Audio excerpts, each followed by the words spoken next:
Bem-vindo ao Dalma na Terra. Eu sou a Joana de Alma Roque, mentora de desenvolvimento pessoal, e venho convidar-te a conhecer os seres extraordinários que nos inspiram a viver em consciência, verdade e sustentabilidade. Com a Alma na Terra, os nossos convidados colocam o coração ao serviço do planeta e da humanidade. Vem connosco em partilha e comunhão com todos os seres.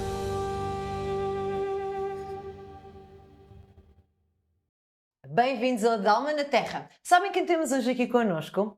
Vão tentar adivinhar o que é que a Charlize Andrade faz, mas eu devo dizer que vamos trazer hoje um assunto tabu. Tataratá. Então, Charlize Andrade, já estamos a rir. Terapeuta orgástica e educadora sexual. A Charlize hoje vai nos trazer aqueles temas que todos nós queremos perguntar, mas que se calhar ainda não tivemos coragem. E então, desmistificando o prazer na vida, bem-vinda, nossa querida. Amada, que introdução linda, adorei a minha cara.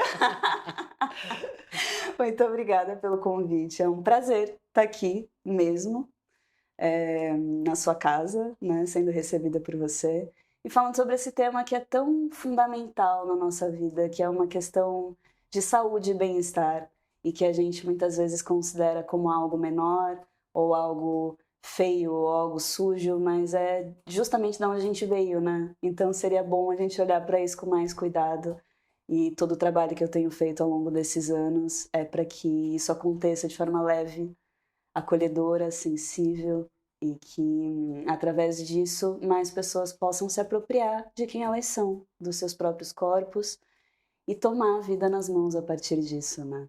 Yeah.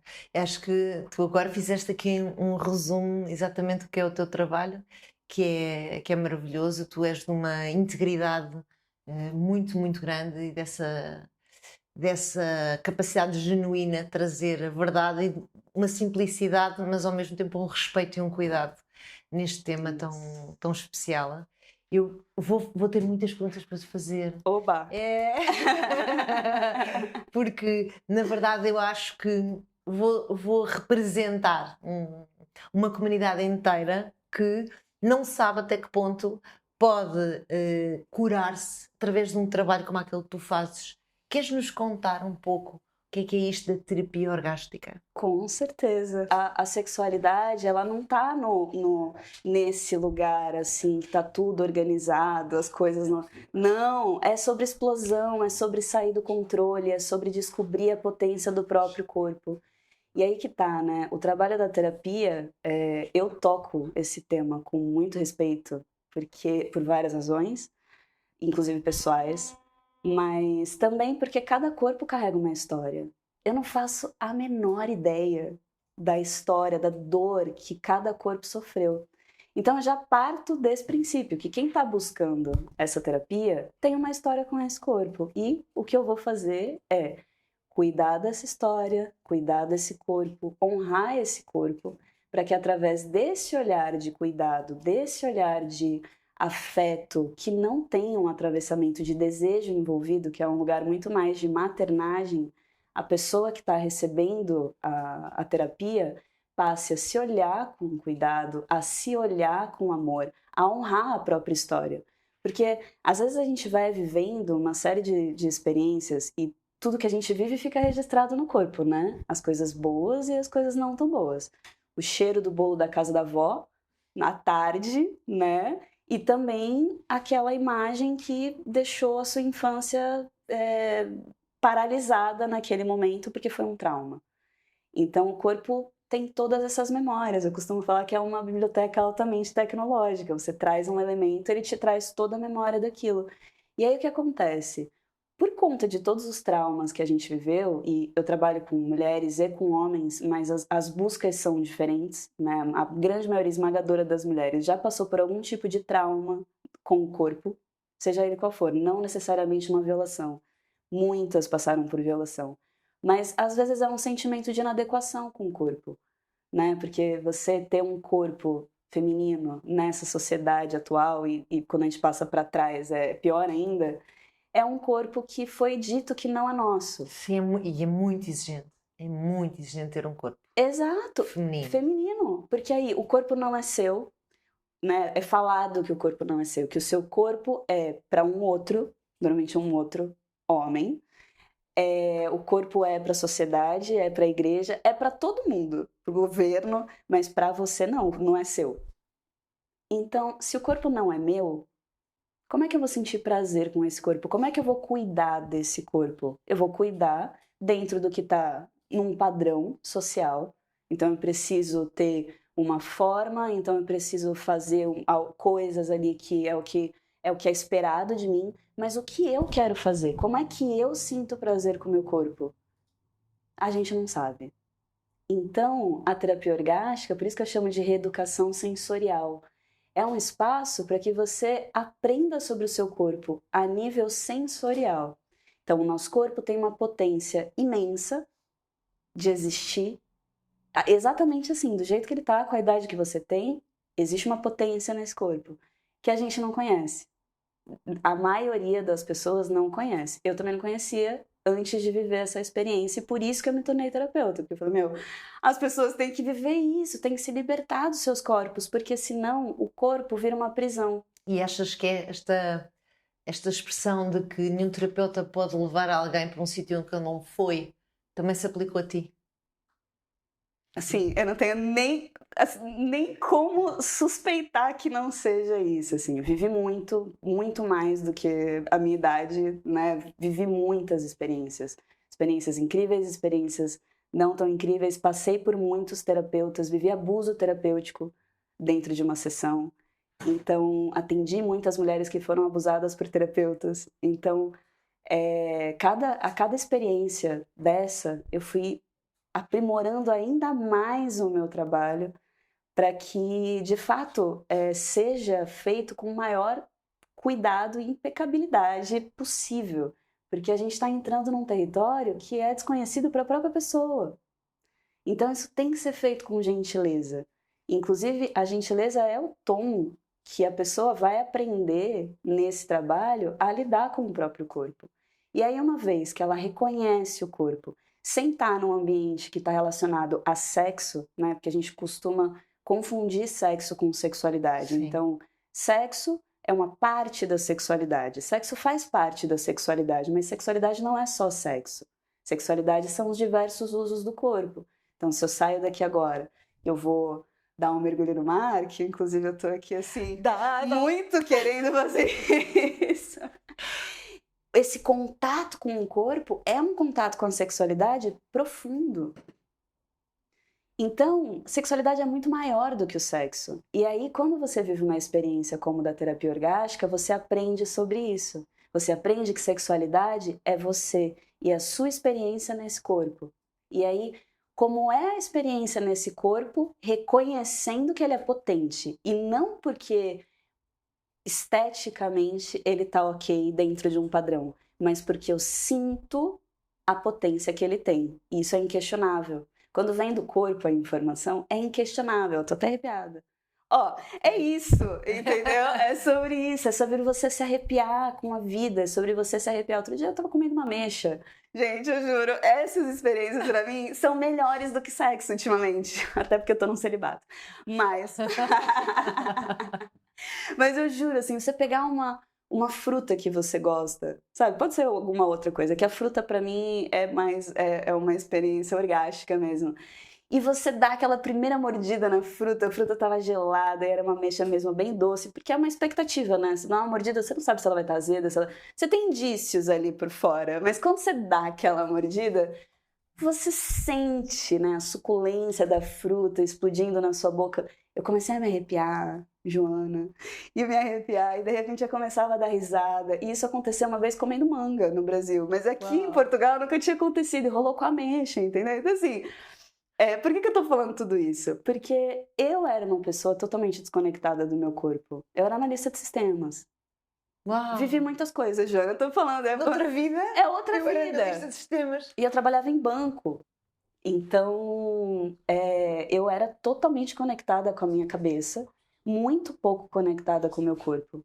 Então, eu venho desse lugar e o meu público é esse, né? Muito interessante, que é aquilo que a gente estava falando, né? De você conseguir levar até onde você já foi. E eu vejo isso se reforçando a cada atendimento. todo mundo que chega para mim ou viveu algo ou tá vivendo algo que eu já vivi, ou tá vivendo algo que eu tô vivendo e tô olhando para isso nesse momento. Então é sempre um encontro com o outro que eu olho para esse outro com generosidade e posso ajudar, mas que no final das contas eu também tô olhando para mim com generosidade e me ajudando. Então é um trabalho que me engrandece muito também e me torna um ser humano melhor, sabe? É muito interessante perceber isso, porque eu sou muito melhor hoje pro mundo e pra mim, claro, do que eu era quando eu comecei tudo isso, sabe? Como é que começaste? Desde analista para aqui.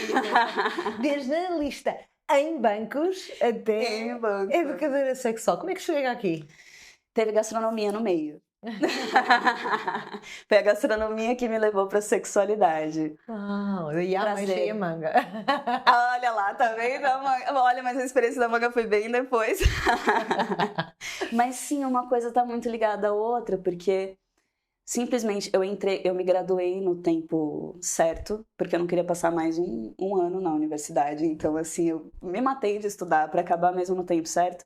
Estava empregada já no segundo mês de faculdade, porque TI é muito rápido desde sempre. Então foi tudo muito rápido a minha carreira como analista de sistemas, né? De uma hora para outra eu estava no Banco Itaú, que é um dos maiores lá do Brasil. E aí eu estava num lugar que todo mundo falava que era o lugar ideal. Que a minha família olhava e falava, analista de sistemas, trabalha no na banco. vida. Isso, você tá num bar com várias pessoas, você fala, eu sou analista de sistemas, trabalho no banco.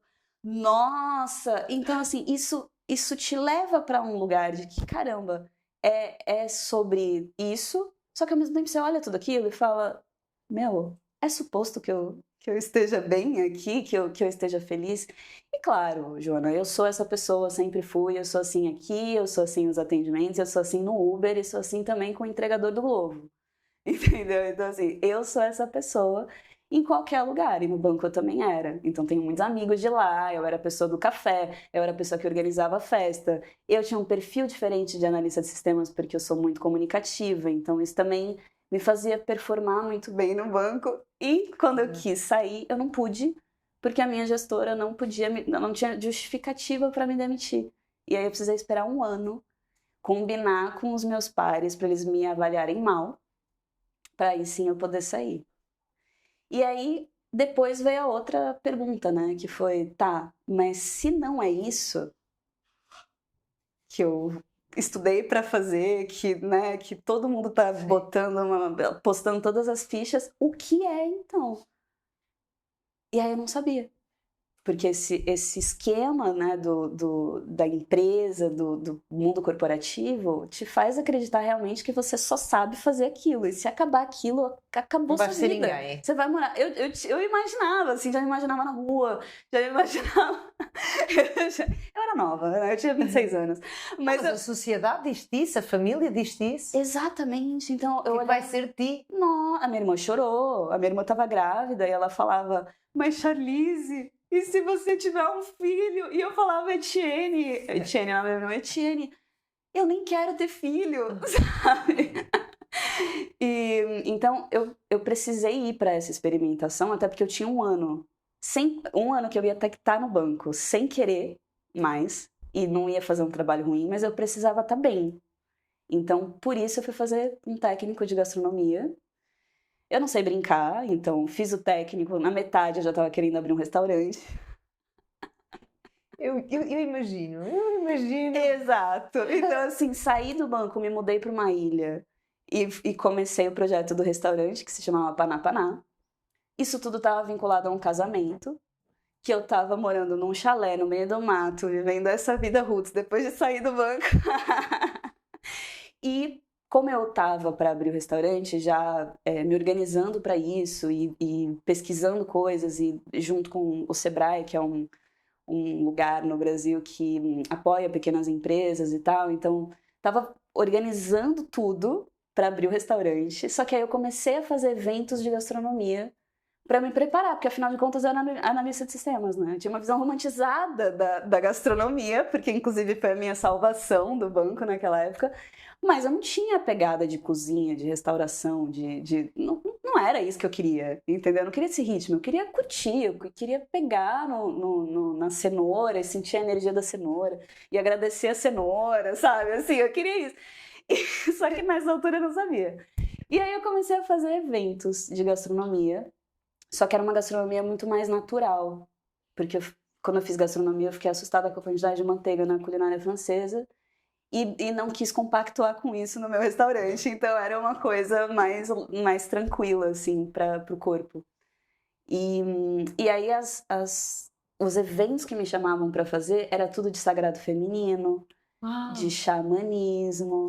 E eu participando do evento, mas assim, cozinha, né? Aquela pegada de cozinha. E aí chegou uma mulher, que é minha amiga até hoje, que eu falo que é minha bruxa madrinha. E ela chegou e falou: Você vai. Ela era do Sagrado Feminino, sempre fez isso, a vida inteira. E na época ela devia ter, sei lá, quase uns 60 anos. Uau. E aí ela falou, uma mulher muito sábia, que foi lá pra Sibéria estudar essas sacerdotisas e tal. E ela chegou pra mim. E eu, assim, respeitava, mas eu não tinha dimensão, sabe? Tinha acabado de sair do banco, né? Então isso tudo tava muito próximo ali. E ela falou, não, agora você vai fazer a prática junto com a gente. Eu falei, não, eu tô aqui na cozinha. Me deixa aqui que eu tô aqui na cozinha fazendo as coisas. Não, você vai fazer. Colocou a assistente dela do grupo para fazer as coisas da cozinha. E me levou para participar do grupo. Participei e foi o começo de um olhar para esse lugar mais sensível. E a cada grupo, por alguma razão, eles me chamavam para participar e eu ia e participava. E eu fui bebendo dessa fonte de outros caminhos de autoconhecimento. Isso foi me levando para outros lugares dentro de mim. Me fez sair, terminar o casamento, fechar o restaurante na semana da inauguração. A minha mãe estava se mudando para lá, foi todo não foi simples, nenhuma mudança simples. Mas eu tinha ali aquela percepção de que não era aquilo ainda, sabe? Mas terminei o casamento, cancelei o restaurante, tudo isso, um monte de quebra de contrato, né? Um monte de dinheiro perdido, aquela coisa toda, loucura de mudança. Voltei para São Paulo, não tinha mais casa, não tinha mais nada. Não tinha mais nada. Fui para Kitnet, para um T0 de uma amiga, que era a minha amiga e o furão dela. E aí era eu, ela e o furão dentro do T0. Um T0. Um T0. E aí eu falei, eu fiquei feliz que ela me abrigou lá dormindo no colchão inflável, feliz da vida, porque eu me sentia muito livre naquele momento, sabe? Eu não tinha nada me aprisionando. Não tinha mais restaurante, não tinha mais casamento, não tinha mais nada. Então eu tinha tudo. E eu falei, então agora o que eu vou fazer? Eu vou fazer um college na Austrália de gastronomia. Eu queria fazer alguma coisa, entendeu? E aí comecei a me organizar para ir pro college. Só que aí essa bruxa madrinha ia estar em São Paulo, me chamou para um outro evento. Ela falou, você não tá aí fazendo nada, não tá trabalhando, não tá nada, então vamos lá fazer um evento. E aí eu falei, tá bom. Fui no evento. E aí era uma prática com o toque sutil, que é aquela primeira parte da terapia orgástica, né? E aí a gente fazia o toque uma na outra, assim, viradas, sem se conhecer, sem nada, por cima da roupa. E a mulher que eu fiz, eu não conhecia, eu nunca tinha feito nada parecido. Foi minha primeira vez nisso. Fiz o toque nela. Ela começou a chorar. E eu pensei, fiz alguma besteira mesmo, assim, certeza, já vou começar a me desculpar. E eu já pedindo desculpas, né? Desculpa, olha, eu não sei o que aconteceu, eu não sei se eu fiz alguma coisa, mas se eu fiz alguma coisa, desculpa, não foi a minha intenção. E ela, não, tá tudo bem, só que retirei a mama porque eu tive um câncer e aí eu não tinha tocado a região porque eu não sabia como é que ia estar a sensibilidade, eu não permiti que meu marido tocasse pela mesma razão. E agora você, sem saber de nada disso, tocou a região e eu senti uma luz saindo do lugar da cirurgia, senti amor no meu corpo. Um negócio que foi 5 minutos de toque, assim, e isso me deixou muito impactada. Fui falar com a Lourdes, com essa amiga que estava conduzindo, falei, Lourdes, aconteceu isso, e ela já tinha me falado há muito tempo para eu ir pro Tantra. porque ela falava da minha energia sexual e que eu tinha que eu precisava trabalhar isso, e eu achava que isso ia reduzir a minha energia sexual. E eu falava assim, Lourdes, me deixa com as minhas coisas aqui, eu não quero ficar sem energia sexual. Ela, para, você não vai ficar sem nada, eu não sei, esse negócio aí de tantra. Eu tinha muitas dúvidas. Achava que podia ser um caminho, mas jamais para eu ser terapeuta. Mas é que é mesmo jamais, nunca imaginei. E aí ela já tinha falado e eu tinha negado. Quando eu falei para ela dessa experiência do toque, né, que ela estava no grupo e eu fui falar, ela falou, Eu já tinha dito. ela falou, o que mais você precisa para fazer a formação que agora vai começar em maio? Quando é que você vai para a Austrália? Aí eu falei, em outubro. Ela falou, olha, até outubro já acabou a formação. Se você ainda quiser ir para a Austrália vai continuar lá. Se você ainda quiser ir para a Austrália, eu vou no aeroporto com você, te levo até uma faixa. Mas antes disso, vai fazer a formação, por favor, por mim. Saí desse evento profundamente impactada, ouvi pela primeira vez de verdade o que ela estava falando, porque ela estava falando e eu não estava ouvindo. Não era o teu tempo também. Não era o meu tempo. Cheguei no hotel, fiz a inscrição, nem fui para casa da minha amiga, avisei minha amiga que eu não ia, fui para um hotel. Até zero. Eu precisava, tipo, fiz a inscrição para minha primeira formação de sexualidade, de tantra na época. E aí a minha vida mudou totalmente. Fui para a formação e já decidi morar lá. No primeiro dia eu falei, eu quero morar aqui, como é que eu faço para morar aqui? Ah, você pode fazer um trabalho voluntário. Mas ó, você não vai ganhar nada por isso. A formação você vai ter que pagar na mesma. Eu falei, não, tá bom, eu só quero morar aqui. Tudo bem? Tudo bem. Que linda. Então foi essa construção, né? De lá para cá, tudo mudou. Só que mudou de uma forma muito bonita, porque mudou muito mais alinhado com quem eu sou, sabe? Foi um alinhamento mesmo com a minha essência. Então, não existe mais máscara. E isso é muito legal, inclusive, pro meu trabalho, porque as pessoas se sentem muito confortáveis comigo, porque eu tô sempre confortável.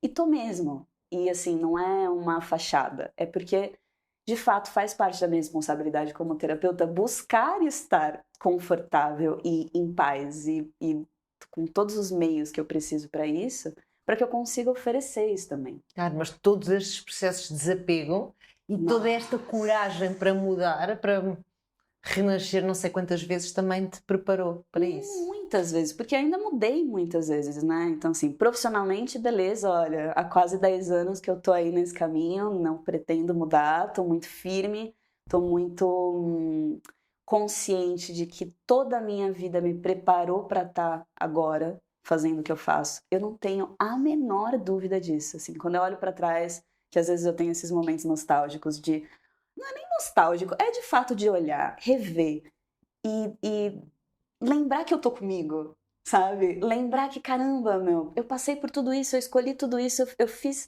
tudo isso e com muito menos idade.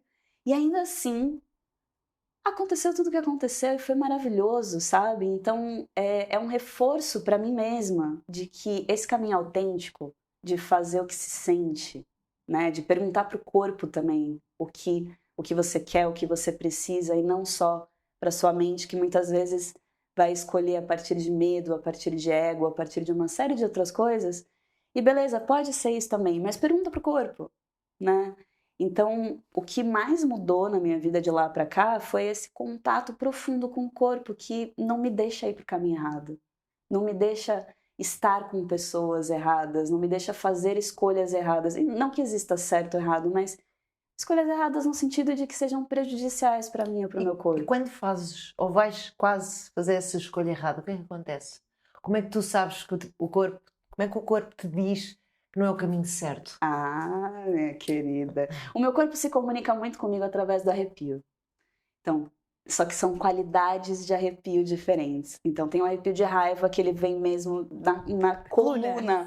Ele vem na coluna. Tipo os cães, quando se eriçam. Exato, e me sinto mesmo um gato, que uma gata no caso, uma gata que eu sinto aqui até a cabeça arrepiando, assim, e a raiva subindo já junto com o calor. Quando é prazer, né? Quando é bem-estar, o arrepio é mais suave, ele vem mesmo como ondas, ele vai se distribuindo pelo corpo, assim, quase como se fossem luzezinhas de árvore de Natal, assim. Quando é uma decisão de um caminho que, putz, acho que não é por ali, é o estômago. Para mim, o estômago começa a trabalhar de um jeito esquisito. Eu sinto já logo nessa altura do estômago. E o coração junto, né? Então, eu costumo falar que a maneira da gente separar, saber diferenciar o que é intuição do que é paranoia, é justamente o corpo.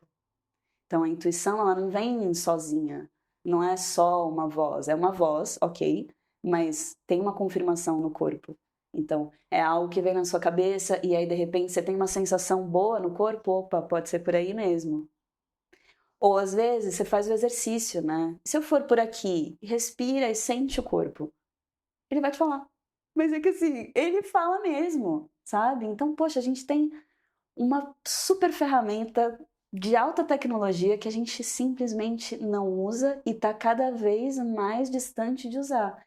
E aí, conectando com o que a gente estava falando no início, né, dos traumas do corpo, por conta desses traumas, que às vezes pode ser um sentimento de inadequação, todo mundo já teve algum sentimento, nem que seja na adolescência, de inadequação com o próprio corpo.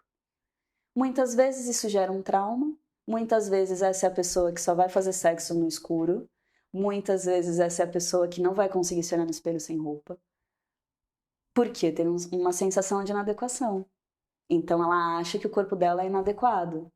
E a partir do momento que ela vai lá, se despe, né? Se enxerga. O despir não é para mim dentro da terapia, é para ela mesma, para ele mesmo. E tirar tudo que a pessoa conhece de elementos de performance, né? Para os homens, a visão, não só para os homens, mas todo mundo faz a parte corporal da massagem com os olhos fechados ou de venda. Então a gente tira esse estímulo visual, a gente tira o estímulo mental. E aí o que sobra? O corpo. Então, se a gente consegue fazer o seu corpo funcionar sem nada do que ele está acostumado, funcionar em termos de prazer, em termos de sensorialidade, sem nada, sem nenhum estímulo além do estímulo físico, ele vai funcionar fora dali, assim, lindamente em qualquer situação. E tu acreditas que também a terapia que tu fazes é também uma forma da pessoa aprender a reconhecer essas reações do corpo e esses estímulos, validar um bocadinho e conectar-se com esses estímulos na vida. Exato. As pessoas... É uma bússola para si. Porque as pessoas acham, não, uma coisa que é uma terapia orgástica ou uma coisa que está associada à sexualidade, nós fica ali naquela caixa da sexualidade e que nada tem a ver com a vida. Tem tudo a ver com a vida. Porque realmente, a ONU já falou isso há muito tempo atrás, que sexualidade é uma questão de saúde e bem-estar. Por que a gente não está olhando? Por que a gente vai numa psicoterapeuta, mas não vai numa terapia orgástica? Por que a gente acha que o sexo é menos importante? E às vezes tem mulheres que falam, a relação é maravilhosa, tem parceria e tudo mais. Só o sexo que não é muito bom, mas não! Pois. Não, só o sexo, não existe só o sexo nunca é só. O sexo é o encontro de duas sexualidades que deveriam ser sadias, que deveriam ser saudáveis. O que é que são duas pessoas que são muito amigos, que se divertem muito, mas que não têm intimidade sexual? São amigos. Não são um casal, porque o sexo... É isso que distingue um casal. Simples assim, porque o sexo... A interação sexual é que diz, aqui é uma relação de casal. Exato. E as pessoas perdem-se disso. Totalmente, porque consideram menos importante. E às vezes vivem uma experiência sexual que não é prazerosa, e aí entendem que o problema tá com elas. E assim, não sinto tanto prazer assim, então vai como vai, porque eu não sinto prazer mesmo. Só que aí que tá, nunca foi apresentada para o prazer real do próprio corpo. Foi tentando como deu. Como a gente não teve educação sexual, a gente foi vivendo a nossa sexualidade como dava. Como a gente foi descobrindo no meio do caminho. Mas ninguém ensinou a gente a usar o nosso corpo. Ninguém falou, olha, você sente prazer aqui, você sente prazer aqui, você sente prazer aqui. Não, ninguém sabe. A gente aprendeu o quê? A dar prazer pro outro. Então, revista, não sei como era aqui, mas no Brasil tinha muito isso, tipo, 10 formas de enlouquecer um homem na cama. Era a revista Maria, nós tínhamos isso. Era tipo isso. Então, assim, tá, mas aí, quais são as 10 formas de sentir prazer? Você, sozinha. Claro. Sabe? Então, faltou isso. E também, desde logo, quando muitas vezes na infância ou mesmo na adolescência, quando as crianças começam a estimular-se, é visto como algo sujo. Isso. Não é? E vergonhoso, então nós começamos logo a suprimir tudo o que são os nossos desejos, as nossas necessidades sexuais, porque não é algo bonito, não é algo limpo, não é algo que uma pessoa possa falar abertamente. Exato. E aí eu vou te dizer mais, se a gente for parar para ver do ponto de vista dos homens, né, que eu também atendo casais também, faço curso de casal, muitos homens não fazem sexo com as próprias mulheres, como gostariam de fazer, e aí vão transar com prostitutas, porque querem viver o sexo de uma forma mais livre, mas não se sentem confortáveis com as mulheres. Mas não porque elas não se sentem confortáveis. Eles é que não sentem. Exato, porque, mais uma vez, tá nessa ideia de que sexo é algo sujo, de que é algo impuro, de que é um pecado, de que, assim, a gente carrega isso. Estamos numa sociedade judaico-cristã, a gente não tá muito muito distante. antigo. É muito recente que as coisas começaram a melhorar, mas, assim, a gente carrega muito ainda. A culpa cristã tá aí, forte, sabe? Então, mais uma vez, se apropriar do corpo é uma libertação de tudo isso, porque você vê que, poxa, assim, se a gente for parar pra pensar, eu estudei em colégio católico, né? Eu estudei em colégio de freira. Colégio de freira para o banco, para a gastronomia, para a sexualidade. É um caminho, assim... Não, e no meu Instagram tem, assim, desde as amigas ali da pré-escola, professoras que me seguem, assim, olha, falando de sexualidade. Mas eu acho muito legal tudo isso, porque é íntegro. Sou eu e as pessoas seguem acompanhando, mesmo eu passando por vários lugares distintos, sabe? Enfim, estudei em colégio de freira, mas por que eu tava falando do colégio de freira que agora tá Da culpa judaico-cristã. A culpa cristã, exato. Então, eu vim desse lugar também, né? De muita repressão, de muita culpa. Não podia namorar na escola. Peguei a escola inteira, mas tudo escondido. Não podia, me sentia mal, me sentia culpada, deixava de fazer? Não. Mas... Mas tu já vinhas chocar o mundo, tinhas que desafiar. Nossa! Eu não posso nem Cutucar. contar muitas histórias aqui, porque eu não posso expor as pessoas. Mas assim, as próprias freiras viviam coisas na escola, escondido. Então eu vi isso acontecendo desde muito cedo. E na minha cabeça, a ideia era, não pode fazer se todo mundo souber. Mas se fizer escondido, pode. Não, tá. Mas aí vem a culpa cristã. Porque aí você tá fazendo escondido. Meu, assim, na minha cabeça só vinha assim, Deus tá me vendo. Isso é errado. Então demorou muito pra eu sair desse lugar.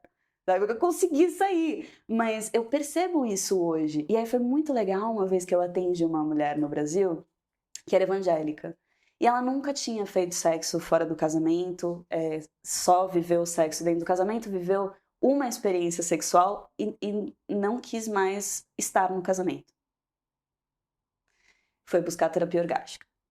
Chegou lá e, né, uma pessoa evangélica muito restrita ali na sua expressão e tudo mais, estava com muito medo de estar lá, mas se sentiu acolhida. Isso é muito legal da terapia Medo, orgástica. vergonha, culpa, tudo. Tudo que você puder imaginar, assim. Às vezes a pessoa chega lá e a última, na cabeça dela, é o último lugar que ela vai e que é a última chance, sabe? E por isso eu honro muito cada pessoa que chega, porque eu sei o quanto é difícil chegar, muitas vezes.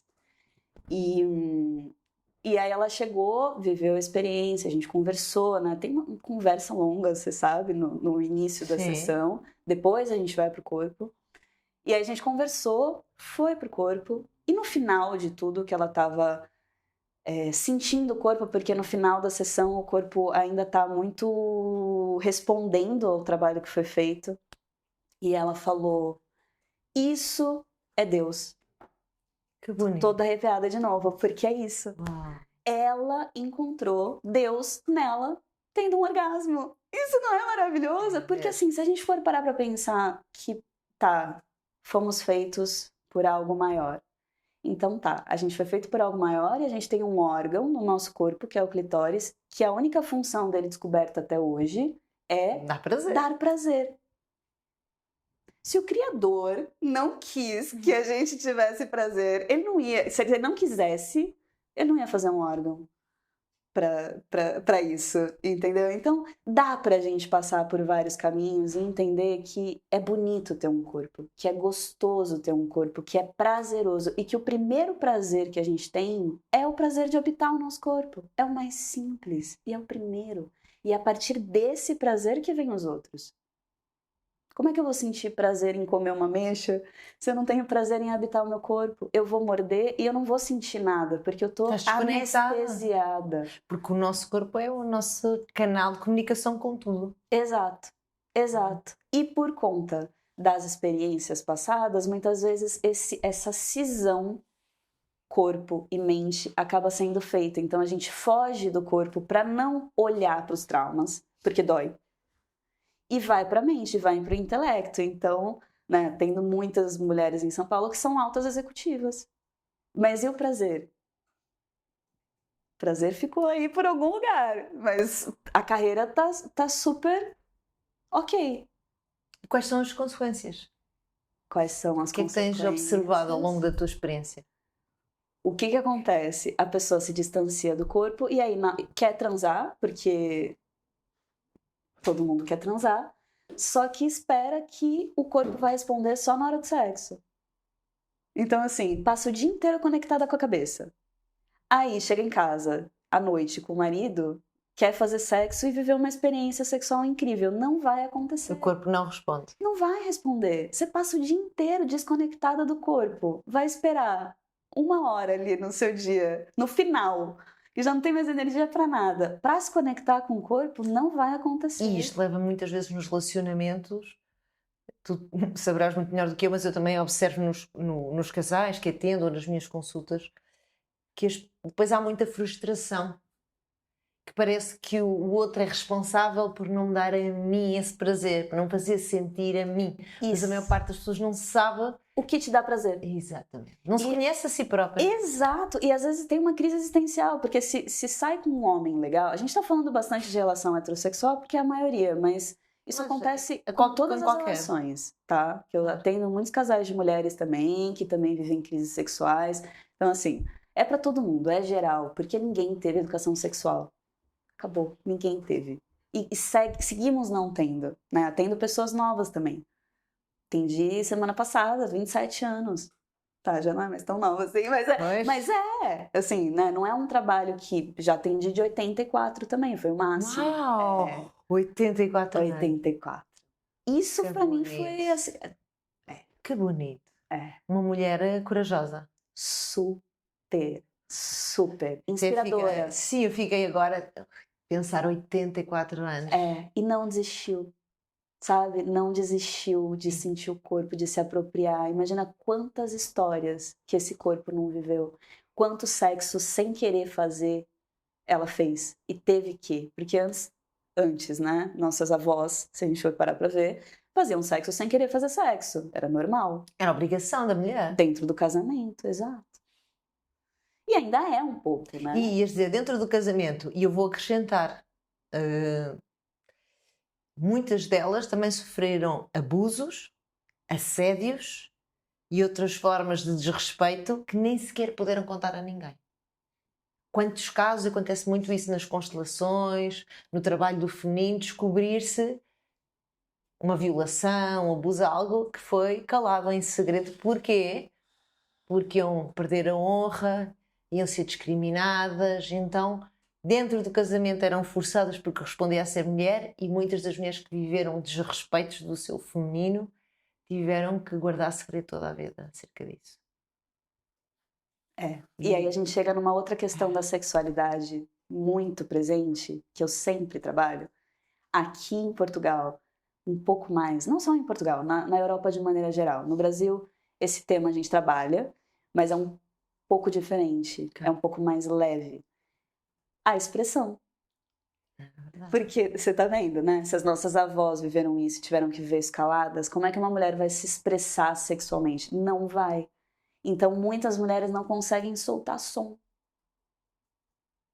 Não conseguem expressar o seu prazer.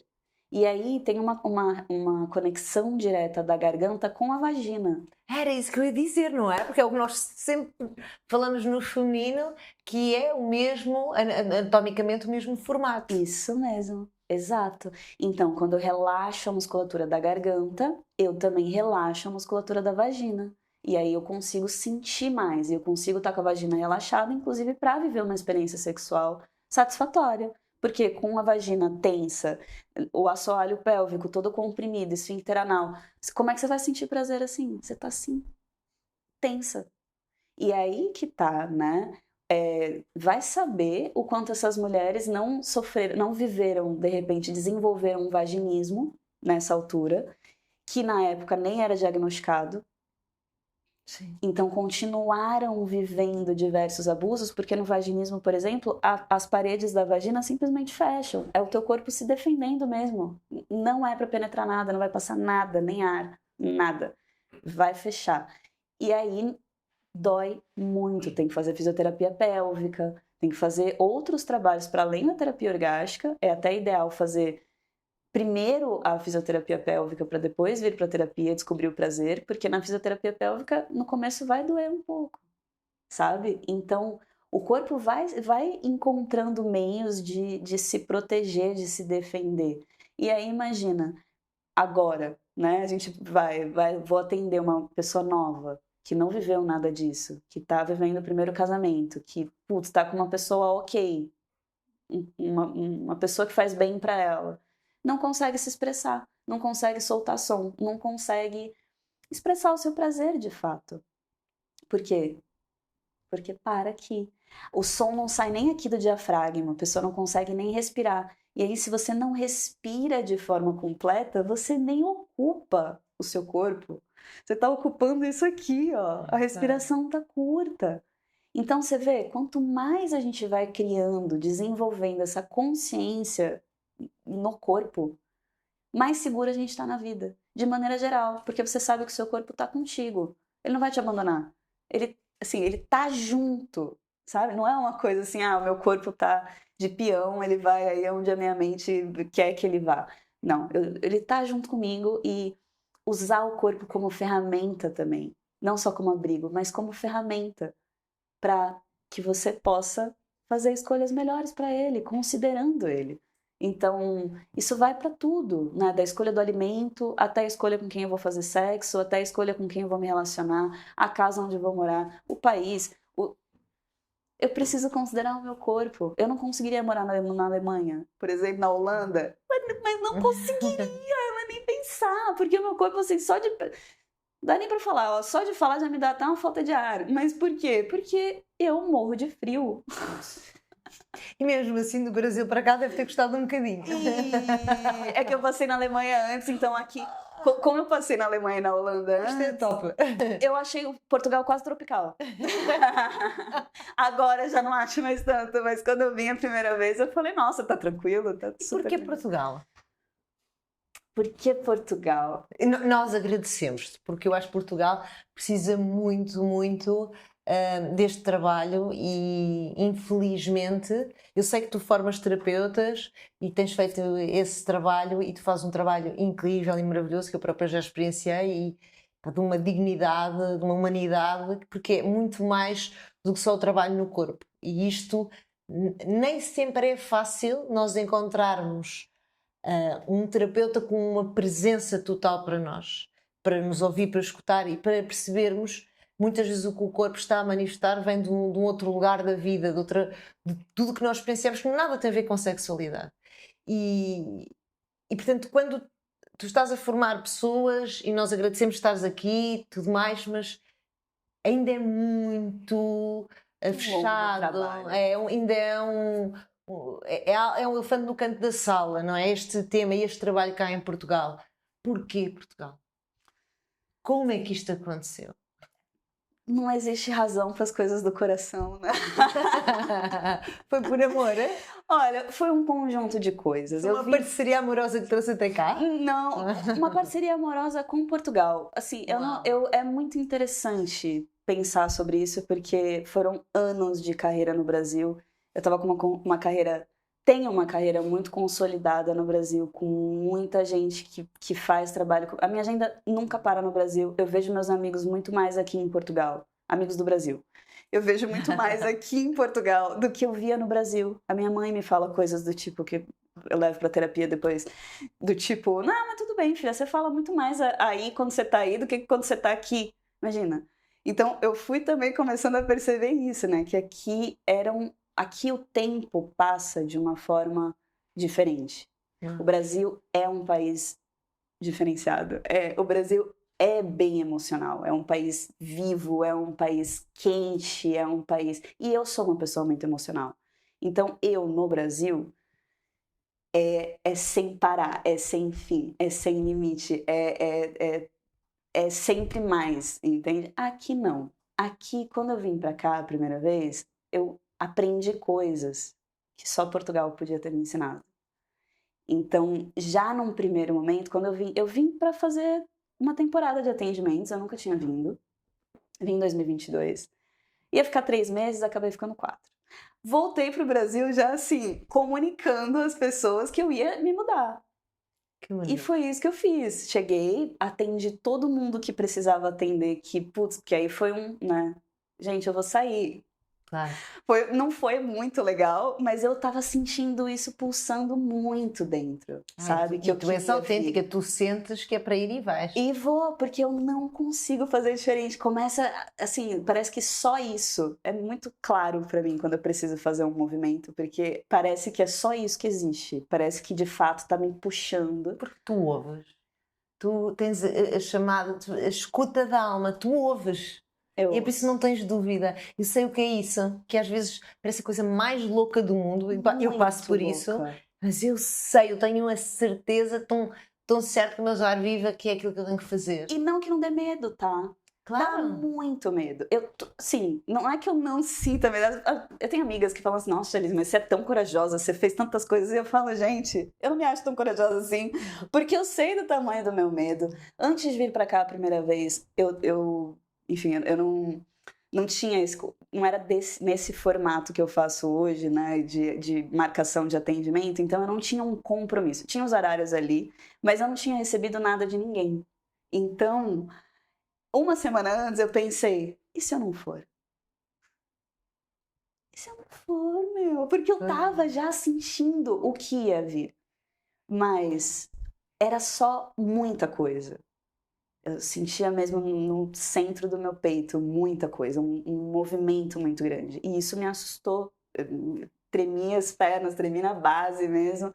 Vim a primeira vez, foi um super sucesso. E aí eu entendi por que eu estava evitando, por que eu estava com medo. E entendi a necessidade do trabalho aqui. Sim. Porque é isso. Eu acho que tu vieste em missão.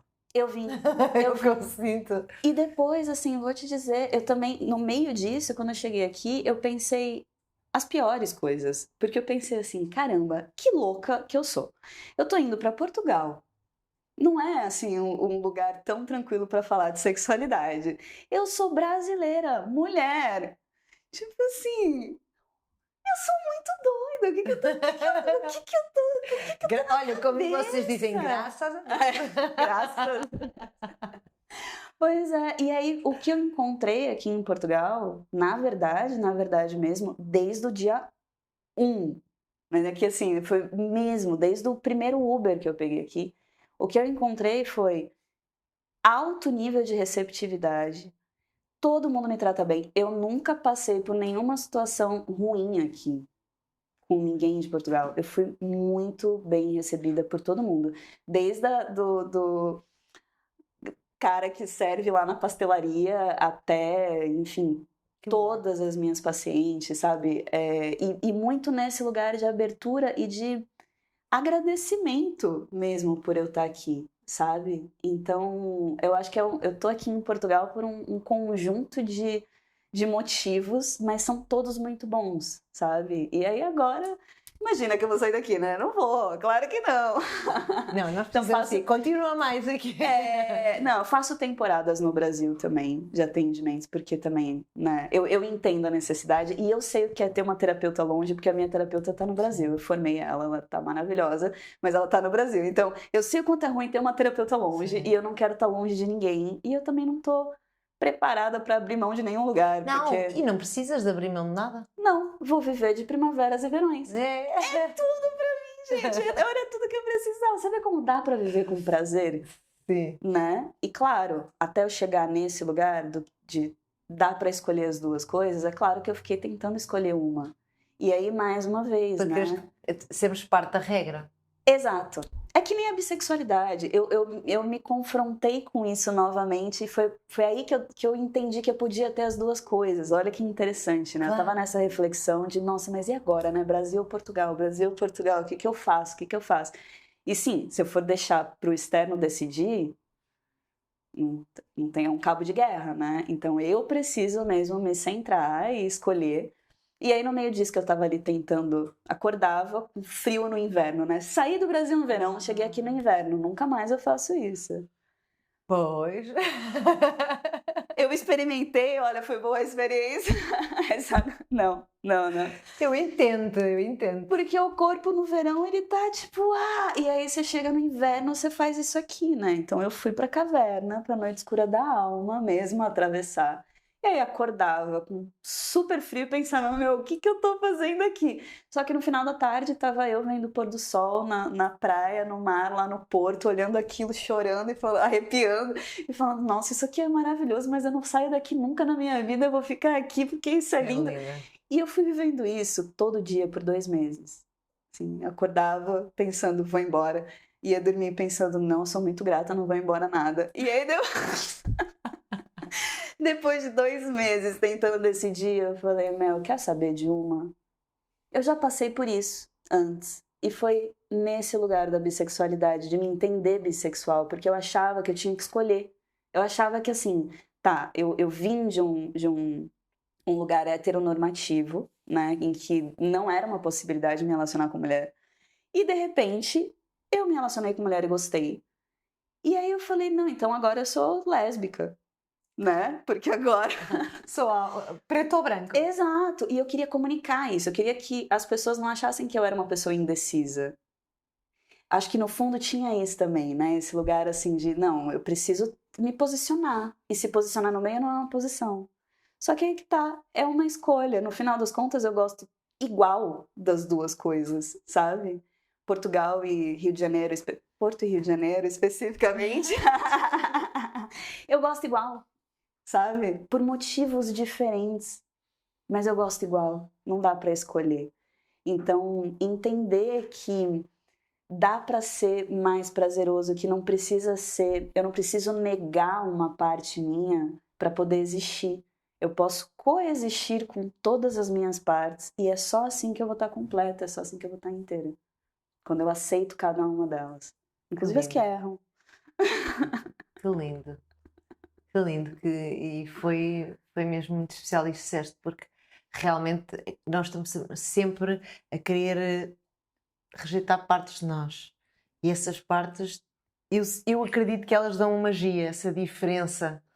E eu, por acaso, há pouco tempo estava a falar e os meus pais disseram, o meu pai disse uma coisa que era, já tens idade para te decidir. E achei piada, e eu com esta idade pensei assim, não acredito a ouvir nisto. E eu retribuí, uma coisa tão simples quanto eu vou decidir em cada idade aquilo que eu sentir que é aquilo que eu quero decidir. E vou mudar tantas vezes quantas eu sentir que quero mudar. Isso foi uma coisa que a idade me trouxe. Isso foi o que eu lhe devolvi. Então, na verdade, nós estamos sempre socialmente a querer corresponder a padrões. E a expectativas. E nenhum de nós somos uma fórmula única, porque não há ninguém igual a ninguém, não é? Nem por dentro nem por fora, nós somos completamente diferentes. E então, nós também não podemos ter padrões de vida iguais, não temos por que ter. E lá está esse desvio da essência, essa falta de aceitação e esse medo de comunicar a diferença, faz com que andemos todos como rebanho, não é assim?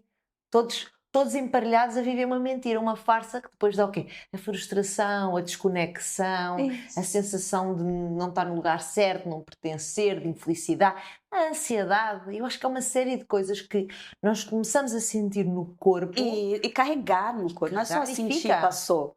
Não, e Não, você fica. carrega, é uma mala pesada.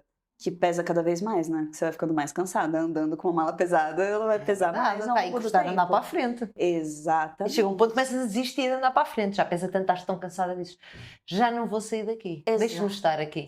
Deixa eu ficar. E ficas no conformismo. Isso, na exaustão. no é como é. Sim. Meu, olha, foi uma outra coisa que eu aprendi aqui em Portugal. No começo, isso me revoltava. Eu precisava aprender sobre isso. É aquilo. Tem coisas que, gente, Portugal me ensina, mas ensina mesmo, assim. Eu sinto que é quase um aprendizado com avô, sabe? Porque é uma energia de avô. Acho que é uma energia de avô. Eu me sinto muito mais próximo dos meus avós aqui em Portugal. Aí tem as questões pessoais também, né? Mas isso, assim, esse é como é, quando eu cheguei, ele me incomodou muito. Porque as pessoas traziam muito isso na terapia. E assim, sexualidade não é como é. Dá pra mudar, de fato. Então, isso me incomodava. Mas, quando a gente sai do aspecto da sexualidade, o é como é ajuda sim. E aí, esse foi o lugar que eu tive que aceitar Tiveste também. fazer um equilíbrio. É como é, em algumas coisas são como são e há outras que dá para mudar. Exato. E aí foi muito legal perceber isso, porque eu vim para Portugal muito com essa ideia de vou revolucionar a sexualidade de Portugal. Só que eu não imaginei o quanto Portugal também ia me revolucionar, sabe? E isso eu comecei a perceber depois do segundo ano. Que, putz, eu tava diferente. E que eu tava gostando de estar diferente. E que, Uau. de fato, tem coisas, tem aprendizados que só são possíveis porque eu tô aqui agora, nesse lugar, e presente, né? Porque também não adianta nada você tá aqui de corpo, mas tá voando, que é o que normalmente as pessoas fazem, inclusive no sexo, ou principalmente no sexo. Ou pra fugir da experiência. Evasão, sim. Tá lá, tá fazendo sexo, mas tá pensando na conta que tem pra pagar, tá pensando no que vai fazer depois, tá pensando... Mas não tá presente. Por quê? Eu quero saber por quê que a gente tá precisando fugir do sexo pra estar no sexo. Então, por que você tá? Sabe? E os homens também. Eu tô falando do ponto de vista das mulheres, mas os homens estão fugindo também e muitas Diz-se vezes... que é uma forma forçada às vezes de sentir. Pra sentir, pra fantasiar, porque estão presos na imagem. E principalmente pelo consumo de pornografia e tudo isso que, meu, se a gente falar, a gente pode falar um dia só disso, porque o consumo de pornografia acabou com a sexualidade masculina. Eu vou ter trabalho pra sempre, mas tá me assustando, assim, porque a grande maioria esmagadora dos casos que eu atendo de homens que vêm procurar o trabalho é disfunção sexual. Então, assim, a pornografia, o consumo de pornografia ao longo dos anos com a masturbação, que é o clássico, acabou com a sexualidade masculina e eles nem estão tendo consciência disso tanto. Porque os homens que chegam para fazer o trabalho comigo já são diferenciados, de alguma forma, porque estão buscando um trabalho como esse. Mas é uma ferida... Eu sinto que o masculino está tão perdido, que acho que é relativamente ao corpo, à sexualidade, mas mesmo à sua própria identidade, quem é que eu sou? Isso, porque eles não aprenderam também sobre eles. E mais gavetas, onde vamos pôr o que é que o homem deve ser, como é que devia ser, como é que devia comportar, o que é que corresponde. Como é que tem que performar. Esta história da performance sexual é como se eu não for bom aqui na sexualidade, eu não sou homem. Isso. Ou seja, se tem uma disfunção sexual, acaba a vida desse cara. Na cabeça dele, acaba. Porque para ele ser bom no sexo, né, com essa cultura que a gente tem de sexo falocêntrico, em que o falo é a parte mais importante do sexo, a gente vem dessa ideia, né? Sim. Então, o sexo depende do homem. Então, o homem já vai pro sexo assim, tipo, o sexo depende responsabilidade. O peso, eu já ouvi homens falando que, assim, quando eles vão transar com alguém, é como se tivesse um estádio de futebol. Assistir. Julgando, não é só assistindo. É julgando mesmo. Tipo, e aí? E aí, vai subir ou não vai? Não sei o quê. Imagina, o cara tá ali no sexo, com tudo isso na cabeça. É claro que não vai acontecer, é claro que vai ter uma disfunção erétil, é claro que não vai conseguir sustentar a própria ereção. Ou vai ter uma ejaculação precoce. Tem várias coisas dentro dele, como é que ele vai estar ali na presença? Então, na terapia orgástica, a gente também exercita isso. Como é que é estar aí na presença do seu corpo? Porque eu, como terapeuta, eu não tenho nenhuma expectativa, né? Eu não tenho expectativa da resposta do corpo da pessoa, eu não tenho expectativa se vai ter ereção, se não vai, se vai ejacular, se não vai. Então, eu não tendo expectativa, eu não sendo uma figura para quem eles precisam performar, aí eles podem só sentir, aí eles podem só receber e ver o que vem disso. Então eu costumo falar que o trabalho com mulheres, a gente vai construir uma relação com a sexualidade, porque a mulher normalmente foi impedida de ter essa relação, e com o homem a gente vai desconstruir o que foi construído, porque eles tiveram um incentivo. Sim. Se um menino, criança, tá se masturbando, se você tem 2 filhos, aí tem um menino, um quarto do lado do outro, assim, você tá passando para dar boa noite, entendeu? Aí você passa no quarto do menino, ele tá se masturbando. A mãe normalmente fecha a porta, se sente, né, desconfortável, porque sexualidade é um tema tabu, então não consegue ver com naturalidade que a criança tá se experimentando. É uma experimentação, não tem nada de errado nisso. Mas já dá aquele frio na barriga da mãe, porque tá tendo que olhar para isso, inclusive para a própria dificuldade em lidar com a própria sexualidade, que vai refletir nos filhos. Claro. Exato. Mas aí fecha a porta e pensa, coisa de menino. Aí você vai dar boa noite pra menina que tá no quarto do lado. E a menina também tá se masturbando por acaso, tá tocando ali o próprio genital.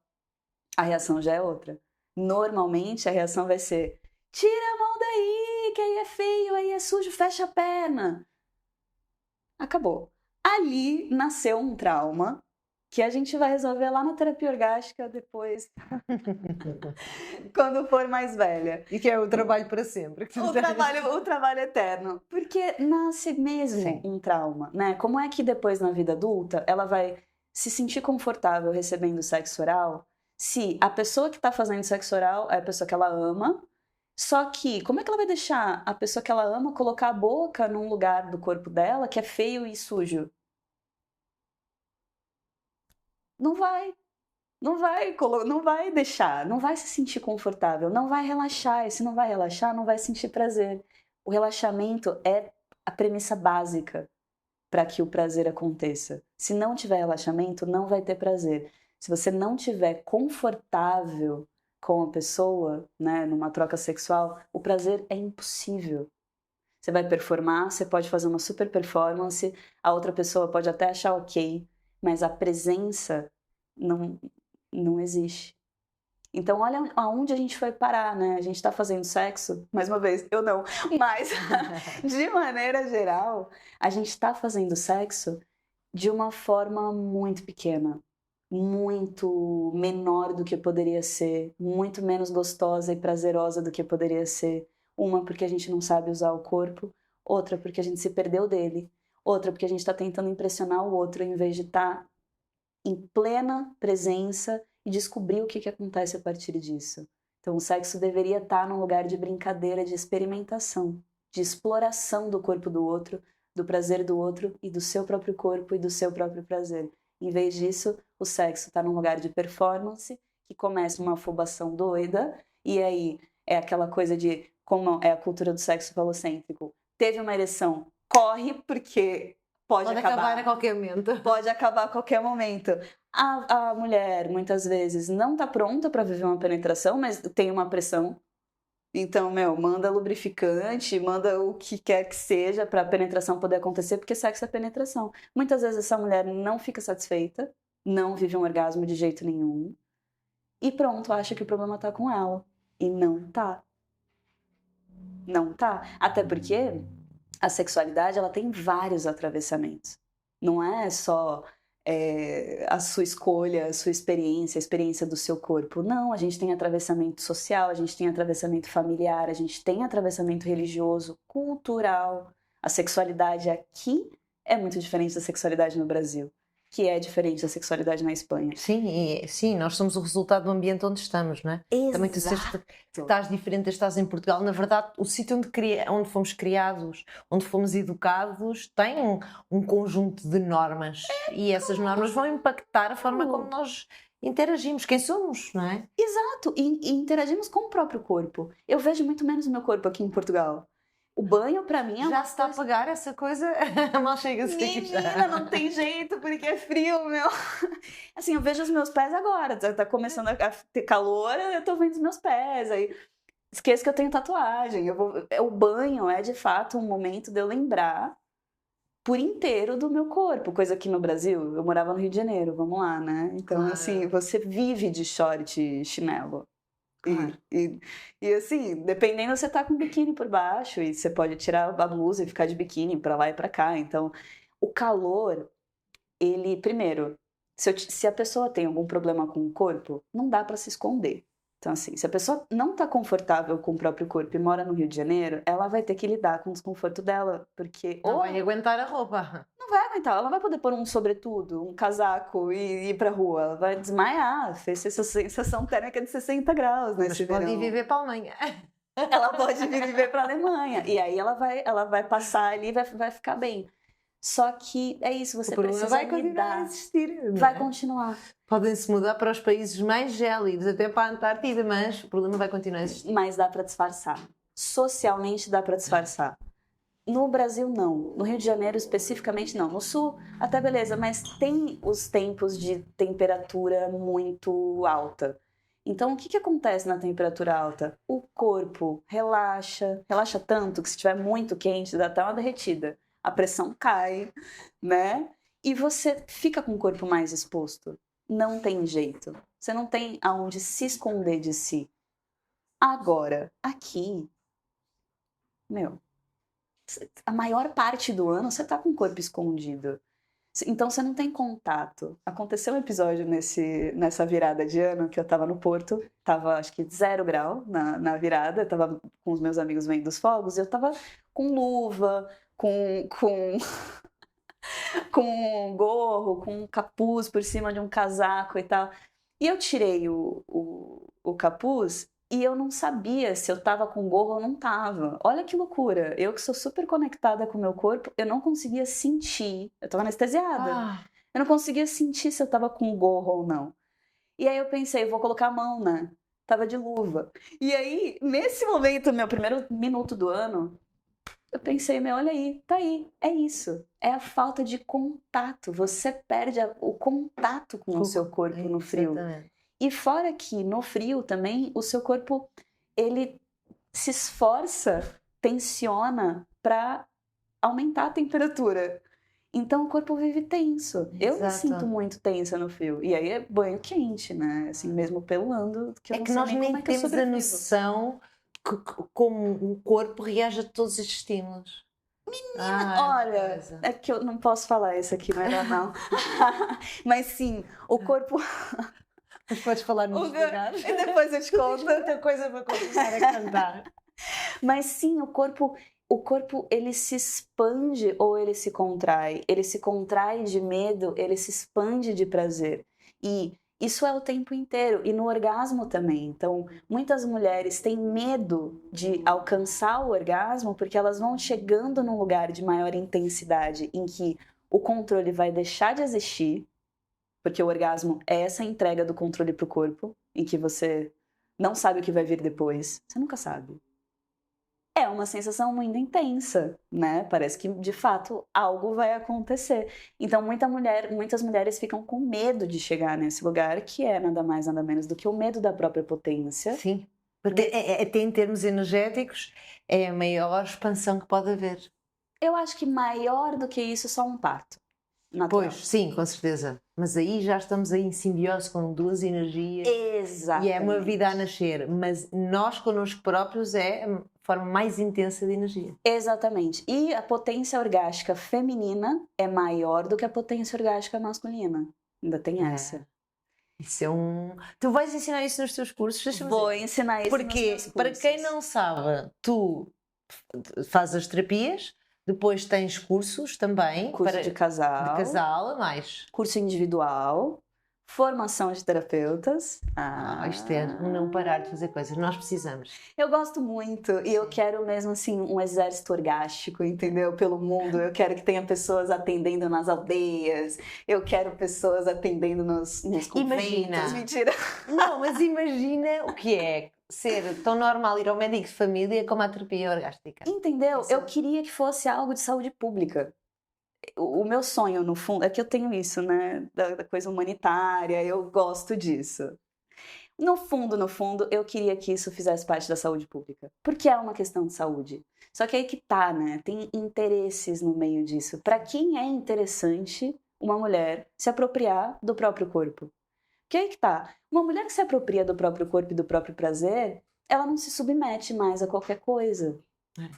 Entende? E muita coisa é mudar se as pessoas se dessem o direito de sentir prazer, de ser felizes, porque aqui tudo é isto, se eu tenho prazer e se eu sou feliz na vida, então o que é que já não me controla? Exatamente, exatamente. Este é um tema muito, muito, muito, muito profundo, não é? E vai para uns lugares que nós nem percebemos, às vezes que andamos aqui como autómatos. Exatamente. Isto é um trabalho lindo. Eu amo. Joana, eu amo. Mas isso acho que está toda a gente que nos está a ouvir, a ver, a sentir esse teu entusiasmo, essa paixão, essa dedicação. Por isso é que eu usei aquela expressão, não é? Eu já te conhecia, é diferente, mas é isto, é sentido de missão.